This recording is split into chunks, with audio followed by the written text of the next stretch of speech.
This brings us finally to the last part of the methods of manipulation, and the last one is the biggest of them all, chaos sorcery. What has been known as the Hegelian dialectic, or problem, reaction, solution.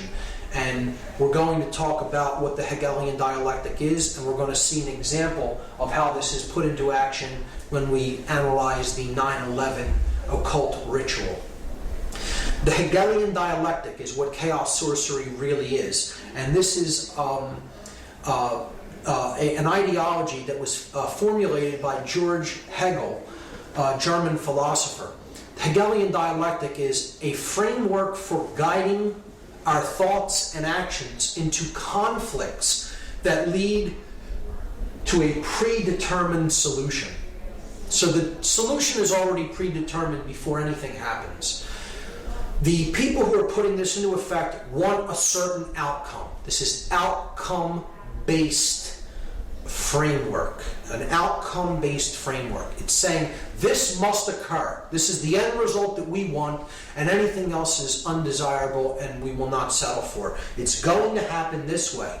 We just have to convince people that it has to end up happening this way. So what you do is you guide thought and action into decision making that ends up how you wanted it to begin with.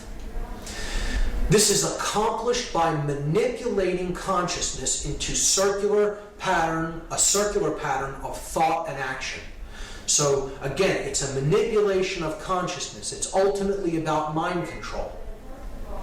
The synthetic solution to these conflicts cannot be introduced unless those being manipulated take a side that will advance the predetermined agenda. The agenda is already predetermined. We just need to create a synthetic conflict to make this come into manifestation the way we have it originally planned and designed. So, this is Hegel's dialectic, and it is not so much that Hegel is an evil person in his own right. This is another perversion. How chaos sorcery is used as an example of the Hegelian dialectic is it's a modified version of this dialectic for a dark purpose, for manipulation. The researcher David Icke has called this problem, reaction, solution. And it's a great term for it because it describes it perfectly. You create the problem to get a reaction, and then you offer the solution. The solution was already predetermined.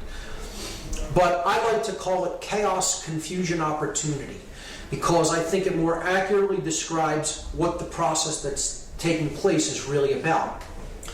You want to create chaos. You need a chaotic situation created, because the reaction that you're looking for is confusion, not knowing what to do or how to act appropriately to the situation. Once confusion enters the mix, you have fear-based consciousness. So the person is willing to accept all kinds of limitations and control to go back to order. And therefore, that's your opportunity to bring in your predetermined solution and get them to go along with what you originally wanted. David Rockefeller described the Hegelian dialectic perfectly. He said, "We are on the verge of global transformation. All we need is the right major crisis, and the nations will accept the new world order." And it's not the light one that he's talking about.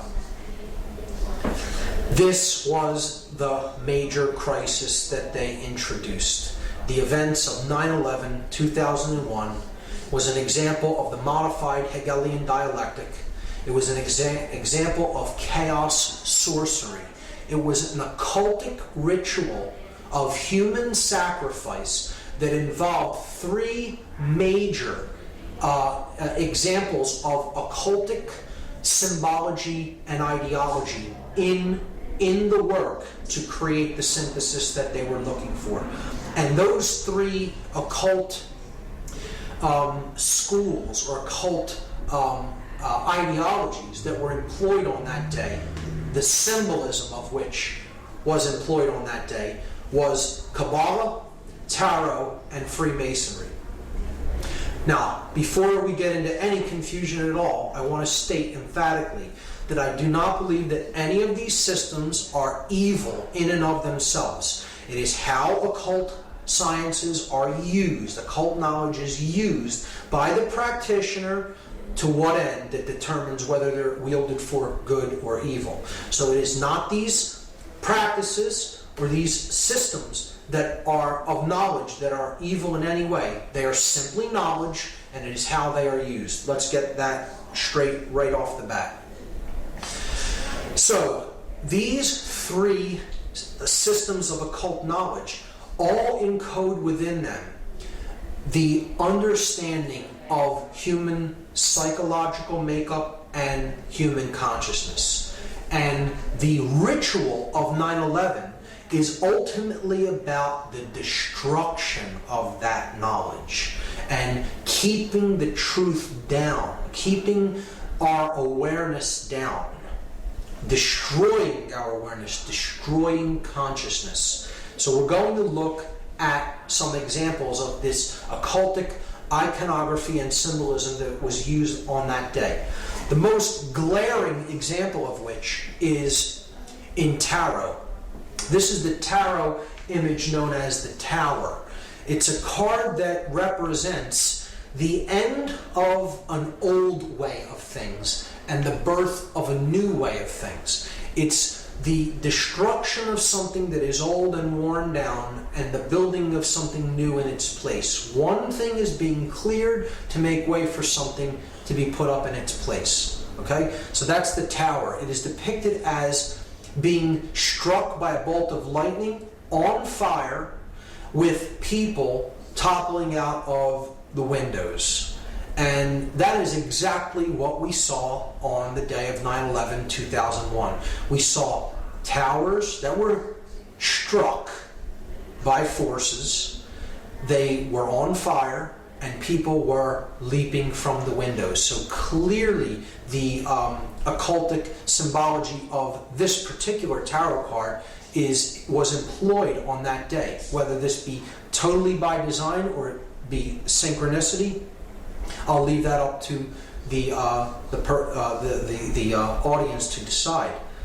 But one of the main things we have to understand how this ritual went into effect is that two buildings did not collapse in New York City. 3 buildings came down on that day in New York City alone.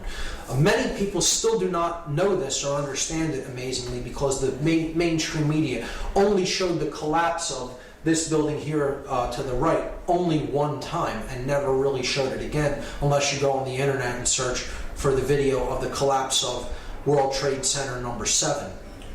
Some people are still unaware that a third building came down at 5:20 p.m. on that day.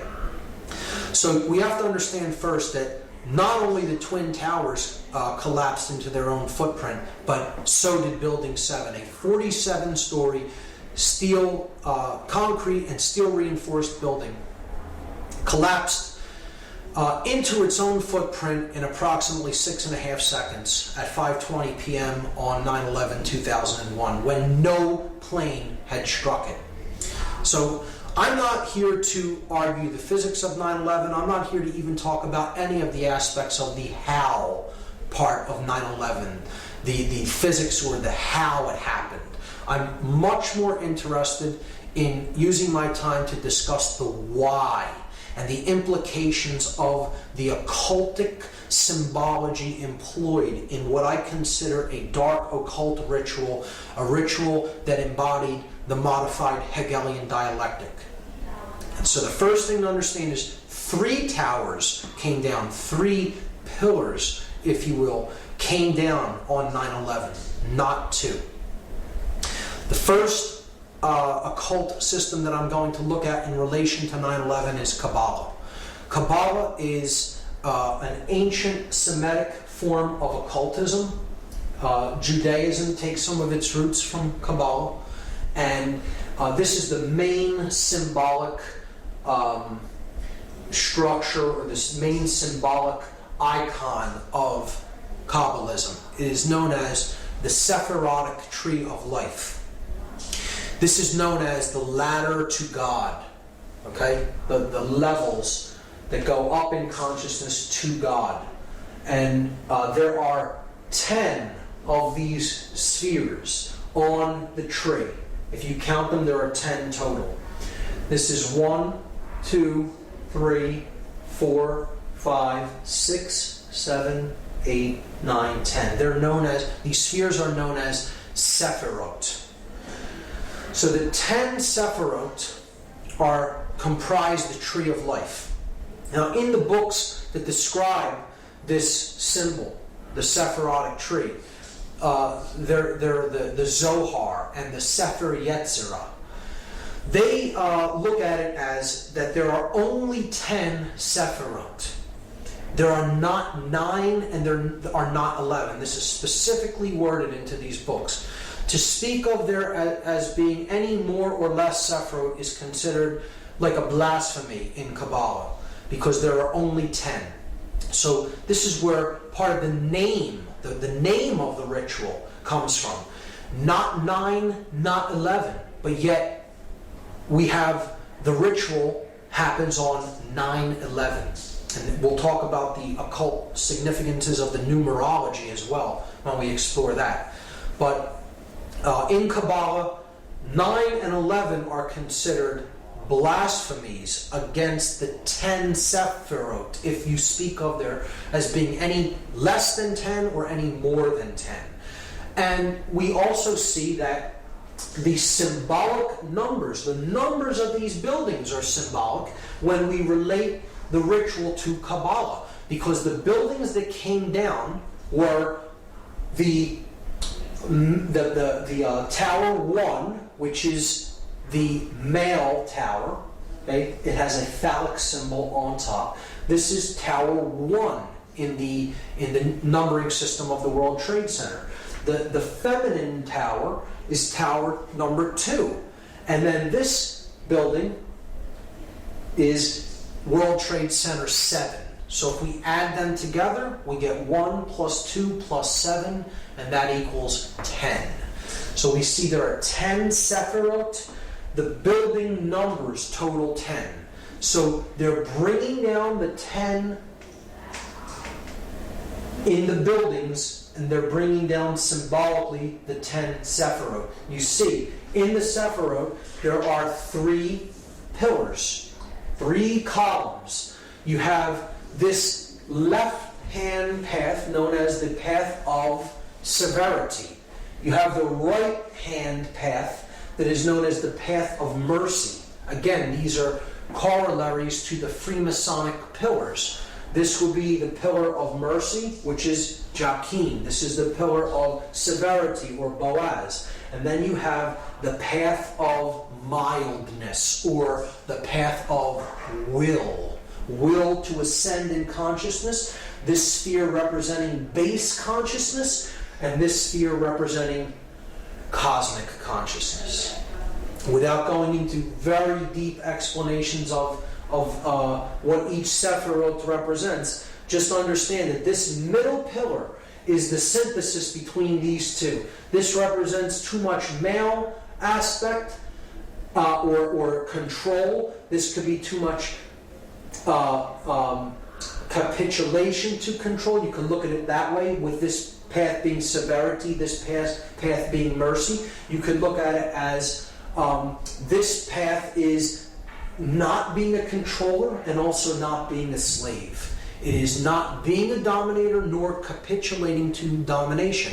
Therefore, the middle way, as it is called in Buddhism, the unification of male and female, the chemical wedding.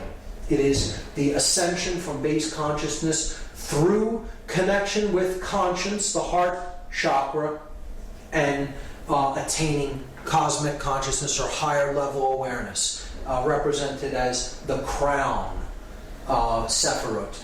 See, if you collapse these in, right? If you were to take these 3 levels and collapse them in right into the middle pillar to bring these dual aspect Sephirot into one, you would see that this really represents the chakra system. the 7 chakras. You would have the base chakra, the sacrum chakra. These two comprise the solar plexus chakra, the heart chakra. These two comprise the throat chakra. These two comprise the third eye chakra, and that comprises the crown chakra. So there's the 7 chakras. All right? And we see that that would be on the middle pillar, and it would contain 7 chakras. And again, the middle pillar here is building 7. All correlates perfectly. Here are the chakras representing the 7 planets. Up the middle pillar, the spinal column, the raising of the kundalini energy up the spine and to the top of the head. From down here, the farthest out from the sun until we get up to the solar mind. And the earth being the heart chakra of the system. The earth and moon right in the middle. It would be the 4th of the 7 chakras. And that's what's ultimately being brought down. The consciousness is being destroyed and leveled by the leveling of these towers. Okay, so that's Kabbalah. That's the Kabbalistic aspect of the destruction of the World Trade Center buildings, the 3 pillars of the World Trade Center.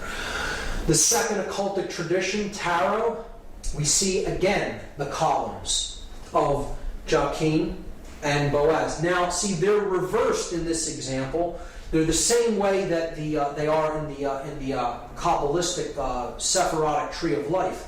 But this is the male pillar, the light pillar, the pillar of mercy. This is the male pillar because you're looking at the entrance of the temple. See, in the Freemasonic tracing board that we discussed, the light pillar is on this side because you're on the outside of the temple walking in.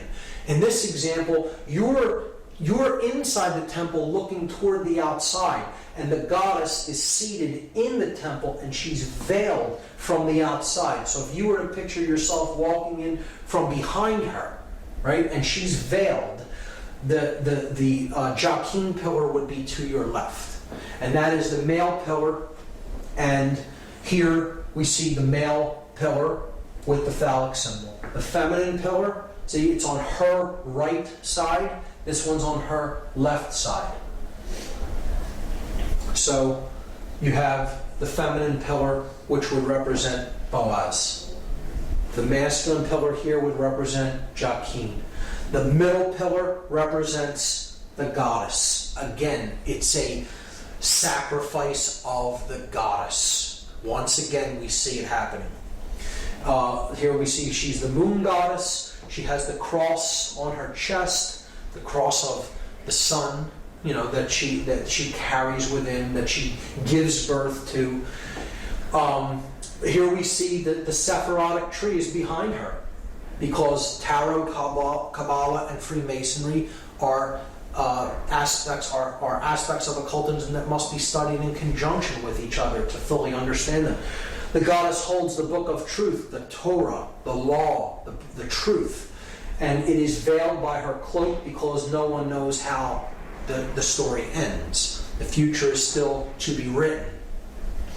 So, in ancient goddess worship traditions, this goddess was known as Tara. T-A-R-A. And this is why, as a result of this ritual, we have a war on terror. But see, it's said, when it's said quickly, it morphs and the word phonetically becomes terror. The war on terror. The war on the goddess, the war on the sacred feminine, the war on our emotional feminine aspect, to shut down conscience and to simply follow orders, to do whatever we are commanded to do, to simply follow orders without conscience being involved. The sacrifice of the goddess, care, conscience, the sacred feminine principle of the individual. So, again, this middle pillar is the most important. It is the synthesis between the masculine and feminine energies, the other 2 pillars. So the third pillar is the the principle of truth, because another name for this goddess in Egyptian tradition was Taurt. And Taurt's name kind of phonetically morphed until it became Taruth. And this is where we get the word truth out of. Phonetically, the word truth comes from a derivation of this goddess's name. So she is the goddess of truth. Now this is why there is a 9/11 truth movement, because they took too big of a chance in completing the ritual when no plane had hit it. See, a plane was more likely than not scheduled to hit that building, or something was scheduled to hit that building, whether you believe it's planes or whatever you believe actually struck, or the force that was used to bring down those buildings, to me is irrelevant. The buildings did disintegrate. They were brought down, okay? And whether you believe it's controlled demolition or even a more exotic technology is irrelevant as far as I'm concerned. The buildings were brought down, and that's the main thing. And the middle pillar, which represents the goddess, it represents truth, it represents the path to higher consciousness, the unification of the masculine and feminine principles of consciousness within the individual, are being destroyed. Ritualistically, symbolically, we're destroying the sacred feminine. We're destroying care. We're destroying conscience. We're destroying consciousness. We're destroying truth. Okay, that's what the ritual is about. And that is why Building 7 had to be brought down. Something went awry in the plan. Whatever was supposed to happen physically to that building didn't happen when it was really scheduled to happen, because clearly these buildings were wired with explosives well in advance of the actual ritual taking place, because that, explosions did happen from within the building and no one could have wired them on that day. So something happened and they could not take it down as they wanted to, but they would not leave the pillar up. Because if they left it there, it would symbolically represent that the will still stands. The will to ascend in consciousness. It would symbolically represent that the truth still stands. That the goddess still stands.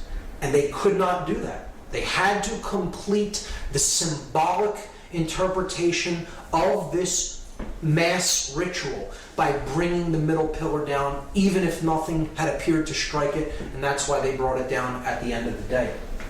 So that is the tarot aspect of it, and how the goddess ties into it. It is a symbolic sacrifice of the sacred feminine, of the goddess, once again. And now a clear example here of the three pillars that we've already seen in the Freemasonic tracing board. Again, the masculine or solar pillar of Joachim, the feminine or lunar pillar of Boaz, and then the pillar of Jacob, Jacob's ladder, the middle pillar, the one that gets you through the Stargate, okay? It gets you to the all-seeing eye, right? The all-seeing eye directing the entire operation, right? Takes you past that, through the Stargate, to the realm where the true light is at, the intelligent principle of the universe. And this middle pillar is the synthesis between these two. So this is thesis, this is antithesis, antithesis, antithesis, and this is synthesis. That's the Hegelian dialectic. You are combining thesis with its antithesis to create the synthesis that you are looking for. And that is the ladder to higher consciousness, to higher ground, so to speak, from which you can see the entire game board. You can see the whole floor of the house, as they call it in Freemasonry. You're seeing it from a higher level perspective, and from that, a controller can play two sides off against each other. See, the one who achieves this level, the highest ground, the third pillar, the middle pillar, really sees things that one in base consciousness from the lower perspective, the dual perspective, cannot see things from. So they can be easily played off like a puppet master playing off two puppets on strings against each other. So that's how the Hegelian dialectic works, and that's exactly how they use this event. They're playing off two sides against each other, the Christian nations against the Muslim nations, when in fact, those who want the synthesis created the whole thing. They orchestrated the entire thing. And they got their synthesis, rushing off into wars with countries that really did not have anything to do with the events of that day, because it was a highly orchestrated occultic event controlled by the hidden sorcerers from behind the scenes, and this entire operation was directed from that all-seeing eye, the Pentagon. So bringing down the middle pillar at the end here could represent, well, once a puppet master climbs up to a higher level to control two sides against each other, he has to destroy his ladder so no one can come up to reach him where he's at to discover that he's the one pulling the strings. See, in that symbolic context, that's why they destroy the middle pillar there. So in any context, it works. To understand also in Freemasonry, Hiram Abiff is a representation of truth or conscience, right? He is the middle pillar here. He is the grand architect of Solomon's temple, the greater architect. Hiram, king of Tyre, being the lesser architect, representing the square. Hiram Abiff represents this G in the middle, the grand architect. He is the grand architect for Solomon, who represents the compass on the Masonic compass and square. So he is also a manifestation of the truth that is the synthesis between the male and female aspects. See, and he's wearing a blindfold. Truth is blind. And again, it could symbolize an initiate who is initially blind, and then he gradually becomes the all-seeing eye through his ascent to the higher level of awareness. He begins on the floor of the house, blind to the light. He ends up at the all-seeing eye. Again, a symbolic understanding of consciousness as a journey from darkness into light. And this, again, is a representation of these pillars are a representation of the Temple of Solomon. And the original Temple of Solomon is the Giza complex. These pyramids are the mystery tradition's embodiment of the temple in man. That's what they were representing then. And the buildings in New York City are a rebuilding of this symbolic temple in New York City. Just like they were built in Giza, like the Temple of Solomon was built in Jerusalem, and then it was razed to the ground, and another version was built. It was rebuilt in New York City symbolically, and then it was destroyed again. And now they're planning on building another Temple of Solomon on the ground where the World Trade Center was destroyed. But they're doing it in a very different way this time, which we'll understand when we get to that slide. But see, Hiram Abiff, the ritual of becoming a Master Mason is about Hiram Abiff's ritual murder. And he says that he refuses to give the secrets of Freemasonry. He refuses to give the secret word of the Master Mason. He says, I will not give it to these ruffians who are accosting me. They want to know the word without doing the work. So he is ultimately slain by these ruffians for not giving the word, but he only tells them that you'll know the word of the Master Mason when the temple is rebuilt. This is a symbol that the temple in man, the brain, is ultimately in a state of total disrepair. It's been destroyed through manipulation and control and taking people's consciousness down to lower and lower levels, and just completely being conditioned and accepting falsities as truths and refusing to accept truths as what is. So Hiram Abiff, as a representative and a servant of truth, refuses to capitulate to domination or become a dominator, and he is slain ritualistically for it. This is a representation of the aspect of consciousness that is base consciousness being slain and it being reborn through a connection to conscience as the widow's son. See, the widow's son is who Hiram Abiff is. And this is the son, again, of the limbic brain, the mother aspect, the feminine aspect, who does not have a male counterpart because the reptile complex, the base brain, has been put into check by our intuitive side and our conscience. So then the male child of proper moral action, the unified neocortex, is born of the widow, the mother without the father or the virgin birth. It's the Christ story retold in a different way. The widow's son is born. The unified neocortex bears the person of proper moral action because they're being born of the intuitive feminine part of the brain, and the male dominator reptilian part of the brain has fallen away, he's fallen dead.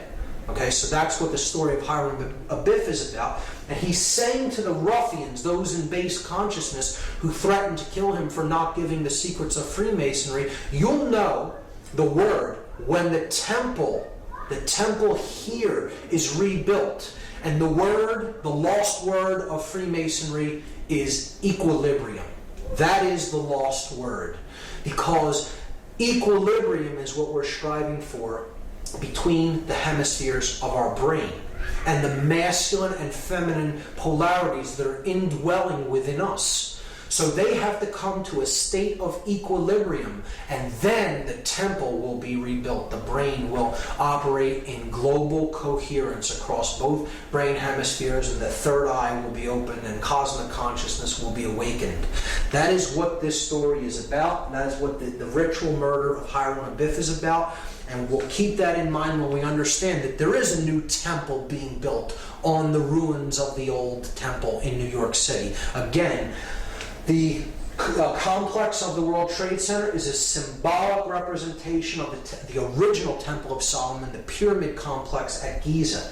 Rebuilt in Washington, D.C., here we see the 3 pillars at Giza, 2 extremely large towers or pillars, and 1 small one. And we see it rebuilt here, the 2 large towers and then the one that is less than half of the size of the other 2. This sphere here is a representation of the Sphinx, okay, at the base of these columns. So these columns are also a symbol of the Babylonian gold-headed man depicted in the dream of Nebuchadnezzar in the book of Daniel, a prophetic book in the Bible.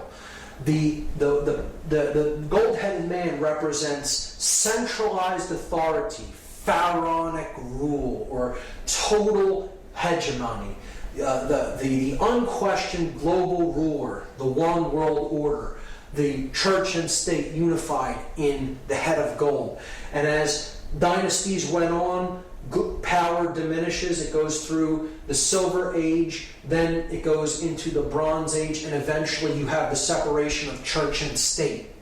And you have the iron legs of the separation of church and state, and then you eventually get to the clay feet if you study this symbology in Daniel. And it's understanding how power is amassed and eventually through time it is diminished until they're trying to get back from this level to this level. And that is what the dark New World Order would be. The destruction of the 2 pillars and the combining of them into one centralized authority, one world state and religion. That's what the New World Order ultimately is about, the dark New World Order. So they're destroying these 2 iron legs. They're destroying the iron legs of the Babylonian gold-headed man to try to get back to one centralized authority of church and state. These pillars could be seen symbolically as church and state being destroyed. So where do we see the concepts of church and state? We see them in tarot on the death card of the major arcana. So we see the rider, death, on the white horse, coming with the flag, the black flag that has the inverted pentagram on it, the destruction of spirit. He is running down a king, and he's getting ready to run down a pope or a priest. So this is the ruler of state, this is the ruler of church or religion, and he's running them both down, destroying church and state. And you see in the background the two pillars with the setting sun in the background. The light going out from the world between the two columns. Highly symbolic. This is a representation of the new temple that they're building. In place of where the two pillars stood, they're planning on erecting one. One from where the two stood.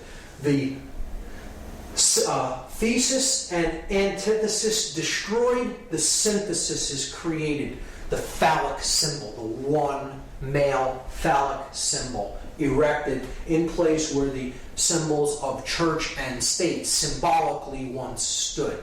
You know, obviously they weren't buildings that really represented that, but they're symbolic analogs to these concepts. And putting the one pillar up in the place where the two stood is the rebuilding of the destroyed Temple of Solomon in New York. The sun and the moon, and now only the sun, or phallic symbol, the male tower, remains. That is what 9/11 was about. 9/11, incidentally, the Freedom Tower is what that building is going to be called, and it's scheduled for completion in the year 2012. I'm sure to correlate with other dark prophecies of apocalypse or Armageddon, and which isn't what I see 2012 as being at all. I see it really being the birth of consciousness, because they're not able to put consciousness down. Their ritual failed. There is hope in the fact that the Building 7 stood, and they had to bring it down and essentially screwed up the entire thing by really making people come online and understand that this was an inside job and this was an occult ritual, by bringing down that middle pillar when nothing had hit it. So that was the ultimate mistake in this whole ritual enactment, and as far as I'm concerned, they did not fulfill the agenda that they were trying to fulfill by this ritual being enacted. Instead, they initiated a great awakening within the human population. As the researcher Michael Tessarian is fond of saying, did 9/11 shake us up, or did it? So now, just as we did with the reverse of the Great Seal on the back of the $1 bill, I'm going to examine the gematria, the occultic numerology involved in the 9/11 event. These are the numbers of the three flights that struck these three buildings. The North Tower was struck by Flight 11, the South Tower was struck by Flight 175, and the Pentagon was allegedly struck by Flight 77. Now, there is another flight that was involved on that day that crashed in Shanksville, Pennsylvania by an unknown act of will, shall we say. And this was Flight 93, and it is my contention that Flight 93 was indeed headed for World Trade Center number 7, Building 7 of the Trade Center, not to Washington, D.C., as is claimed. And this, to me, makes much more sense than it heading toward Washington, D.C., because I believe it was there to strike a building that had already been wired to allegedly collapse, as the two twin towers were, and that was Building 7. And the flight not making it to that building meant that they had to make a decision about whether to pull that building or to allow it to stand, and we know what they chose. So I'm going to place 93 over Building 7, and at first this would seem like a very arbitrary arrangement of numbers, and that these numbers don't have any commonalities to them, until we begin to perform gematria upon them. And then we see a very clear pattern emerge. So I'm going to leave 11 as is for now, and I'm going to reduce or add these two numbers together and get a total. So 9 plus 3 is 12. 1 plus 7 plus 5 is 13, and 7 plus 7 is 14. So now, the floor planes, we have a clear pattern. We have the pattern 11, 12, 13, and 14. And we could further reduce those down to one digit. We add 1 plus 1 and we get 2. 1 plus 2 is 3. 1 plus 3 is 4. 1 plus 4 is 5. So we have the pattern 2, 3, 4, 5. When we add those together, 2 plus 3 plus 4 plus 5, we get the total 14. And again, there's that symbolic number again that totals 5, that is about the 5 elements: earth, air, water, fire, and spirit. But it is the separation of them, the 1 and the 4, the spirit and then the 4 elements. This is the 14th level of that pyramid, where the light is at, the 13 levels of stone, and then the light at the top, the 14th level. So look at the 9/11 date, 9/11/2001. You add up all of these numbers, 9 plus 1 plus 1 plus 2 plus 1 in 2001, and you get 14 again. So not only is it the date, it's the powers that did the act. Okay? The 4 planes totaled to 14. Their digits all totaled make 14. So the powers that performed this act are the 14. And this correlates with the 14th level of this pyramid, or the illuminated ones, the sorcerers behind the scenes that are manipulating the events of the world. So we have this arrangement on the building: 77 at the Pentagon, 11 at the North Tower, 175 at the South Tower, 93 at Building 7. If we add the 2 planes that struck these towers together, we get the number 186. 175 plus 11 is 186. Now, these are the planes that struck the twin towers, the North and South Tower. What if we equally distribute that number between the 2 buildings by dividing it into 2? 186 divided by 2 is 93. So there is 93, 93, 93 on every building, and we've already seen what 93 represents. It represents the will to ascend out of illusion, out of base consciousness, and into cosmic awareness, or higher levels of consciousness. 93 is the number of willpower and of love. It is essentially the same force, the force that expands consciousness, love, or will to ascend, to put what we think and feel into action, to use our willpower. So we are left with only 2 numbers that symbolically represent the events of this day: 77 and 93. And these are 2 extremely significant occult numbers in numerology, because they represent 2 completely different concepts. And we have to look at these 2 numbers as they relate to a third number, the number 777, which we've already seen is the number of God, or completion, or perfection. We saw that earlier. The 7 chakras, the 7 planets that can be seen with the naked eye, tripled for the 3 aspects of consciousness, unified as 1 to total 3. Again, it's the number of God, the number of completion, or the number of perfection. 93 in relation to this number 777. Just like 777 totals 21, which totals 3, 93 totals 12, which reduces to 3. So they equal the same thing, which means they equal the same. They mean the same thing. So love is 93. Will is the concept of 93. It is the number of ascension. So all of these ideas are the same.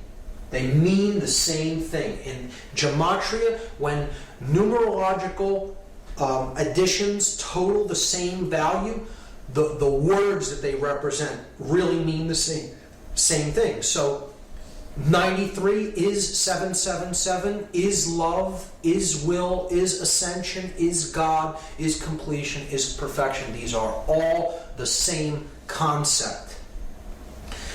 The number 77 is very significant. It is the 14. It is the dark aspect of that light in the triangle, the ego, the all-seeing guy that is identified with building that pyramid upward, the physical form, the physical world, ruling, control, sorcery.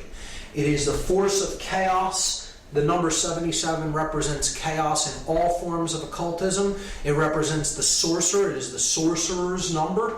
And it is the number of the beast in disguise. Why is that? Because if you fail, even if you succeed in one of the other two aspects of consciousness, in thought and emotion but not action, or in thought and action but no emotion, in the example of a sorcerer has no emotion, or even in emotion and action but with no thought, that is base consciousness. That is the beast. You have not arrived at the 777. You have only arrived at the 77, which is 2/3 of completion, or it is 14 out of 21, 2/3, right? And this reduces in decimal to 0.666, repeating. So it is the number of the beast in disguise. The sorcerer is the beast. And this is encoded on the 3rd degree tracing board of Freemasonry. Here you see the tools that slayed Hiram Abiff. He is finally struck with the mallet, representing ignorance, the light going out, the third eye being struck, put into the coffin, okay? The coffin is the spirit, where Hiram Abiff, the hey in Hebrew, representing 555, Hiram Abiff's number. He is in his coffin because he is the spirit, he is the truth, he is the light, and he is the skull and bones is placed on top of the coffin, symbolic of the sorcerer. The sorcerer who conquers his spirit so that the skull, cleverness, thought and cleverness, left brain cleverness, plus the will to act, reigns over the spirit. The sorcerer has cleverness, he has the will to put his cleverness into action, but he has no conscience. The conscience is entombed in that coffin. And an individual such as this is headed west. They are headed toward the realm of darkness and death, to the west, not toward the realm of light, to the east. And here symbolically is the sprig of acacia, and that represents the hope of resurrection in Freemasonry. So this is the hope that one who has destroyed their own spirit through their usage of their intellect and their will to act in an egoic fashion may indeed still be able to resurrect the spirit and come to a place of moral uprightness and conscience. So that is what this tracing board represents, and it is the 3rd degree tracing board. It is saying you may now be initiated into some of the mystery, into some of the knowledge, but you must use that with spirit intact and not use it as a sorcerer. Otherwise you are headed west and you are not headed toward the true realm of light, which lies to the east. And I think that's a great allegorical explanation for morality. And we see, therefore, that the two numbers that this ritual reduces down to is 77 and 93, and the positions that they are in is all telling. The purpose of the ritual is so that the sorcerers that are consider themselves the all-seeing eye of consciousness, okay, are destroying others' ability to find truth, to give birth to conscience, and to rise in consciousness. And they're destroying that ladder to the higher realms. of consciousness. Or if we replace 77 and 93 with their symbolic analog, 77 the number of the beast in disguise, 93 another variant for 777 the number of God. Look at what this ritual is really about symbolically. It is about the beast reigning above God, the beast becoming God and destroying God. That's what it's ultimately about. That's how dark this ritual really is. It is about the ego and illusion conquering the spirit and conquering higher consciousness. We can see that it is encoded in the date itself. 9/11 reduces to 9/2. We're just adding the two ones together. And there we have symbolically the entire ritual encapsulated in the name. 9/11 is 92. See, it is not 93. It's one short of love, of ascension, of will, of God. It is falling short of the divine. That's what this whole event was about. That the idea that human will is falling short, and now the time of the beast is upon us. See, 92 out of 93, falling short of love, will, ascension, God, reduces to 11 out of 12, which reduces to 2 out of 3, which again is the number of base consciousness. It is the number of the beast when it is reduced to its decimal format. And that's what the whole ritual of 9/11 was ultimately all about. It is about the destruction of the ladder to God, bringing down the Kabbalistic tree of life, the 10 Sephirot, 1, 2, and 7, bringing them down to destroy the ladder with which we can use to ascend in consciousness. It is about the destruction of the truth and the goddess, a human sacrifice ritual. Those people were ritualistically sacrificed in this evil doing. And it is about the destruction of the sacred feminine, of care, of truth. Another ritual to immolate the goddess of care. The goddess that represents the earth, Terra. Again, you hear politicians say, if you are not with us, you are with the terrorists. Tara, the goddess, the Mother Earth. Terra is the name for earth. If you're not with us, you're with those who side with the earth and the Mother Goddess, right?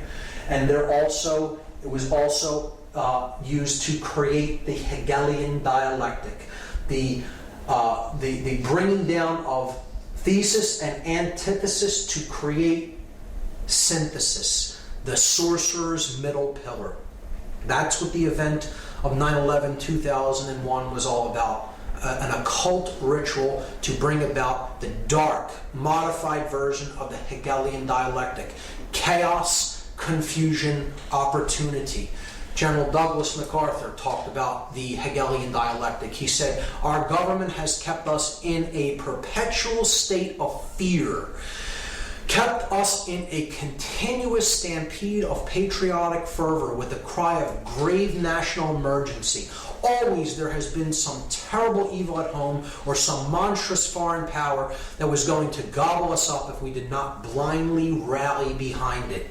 Create the chaos. Get the confused, fearful reaction, and then that's your opportunity to offer the solution that you had in waiting. Hermann Goering perfectly understood this, one of the highest ranking officials of the Third Reich, the Nazi regime. He said, naturally the common people don't want war.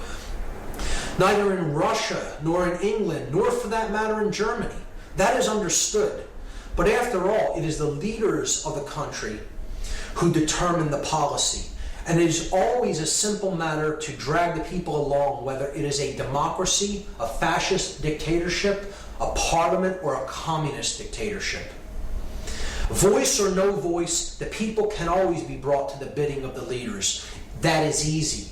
All you have to do is tell them they are being attacked and denounce the peacemakers for lack of patriotism and exposing the country to danger. It works the same in any country. And that is what we saw on 9/11. Except it wasn't just telling the people that they were attacked. This is what Hitler did. Hitler burned his own Reichstag building, the German parliamentary building in Germany, and he blamed it on the communists, even though his Gestapo really did the fire. They lit the fires at the Reichstag, and he blamed it on the communists as an act to usurp more political power and be appointed as Supreme Chancellor. Goering was describing the Hegelian dialectic exactly. Benjamin Franklin made this statement: those who would give up essential liberty to purchase a little temporary safety deserve neither liberty nor safety. And we have neither as a result of going along with this witch hunt and this hunting for the boogeyman that perpetuated 9/11, because Middle Eastern terrorists did not do this event. It was a staged, orchestrated, occult ritual that has nothing to do with Islamic fundamentalism whatsoever.